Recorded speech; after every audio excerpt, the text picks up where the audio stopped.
7-16, 8-17, 7-15, 9-20, 10-19, 9-13, 8-21, and 5-13. No, I am not announcing that I am going on tour, but your favorite NBA player Jayson Tatum may be, because those are his field goal attempts / mades for the last few games. And I'm not gonna lie, tonight put the nail in the coffin. I know who Jayson Tatum is as a player, and he is not the best player in the NBA. Watching tonight against the Denver Nuggets, a marquee matchup, possibly a preview of the NBA Finals, and I'm telling you, you would have thought that he got injured within the first quarter because his presence could not be felt. In fact, Kristaps Porzingis and Jaylen Brown were by far the best Boston Celtics on the floor tonight. Kristaps Porzingis finished with 24 points and 12 rebounds, and you could tell his size and rim protection was a problem for a lot of guys trying to drive to the rim, but obviously it was no match against Jokic himself.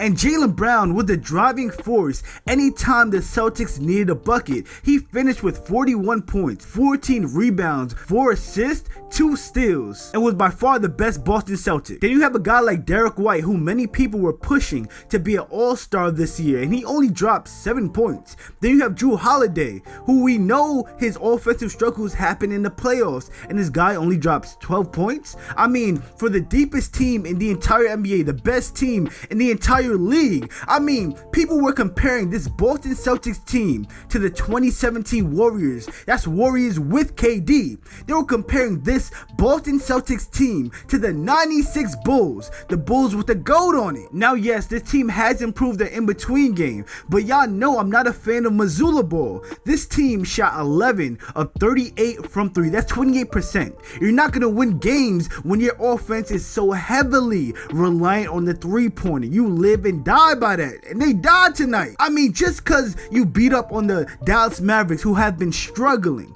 just because you beat up on the 9th seed, the 10th seed Golden State Warriors, who have been playing well but aren't a good team at the end of the day. The Boston Celtics have put together a very expensive team that they won't be able to keep next year, and you have to go to Denver and get through Jokic if you want to achieve an NBA championship, and that's what their goal is at the end of the day. We need to address the elephant in the room. Jayson Tatum, you are not 19 anymore, and I'm taking your name off the top 5 MVP candidate list. You're not there anymore. I got Jokic, Shea, Giannis, Donovan Mitchell, and Anthony Edwards. And before y'all call me a hater, we need to address the fact that I've seen a jump from every single name on that list. I've seen Jokic take a leap from the time Anthony Davis scored a game winner over him in the bubble to this point on today. I've seen Shea Gilgeous-Alexander take a leap from 2 years ago to be a consistent 30-point bucket.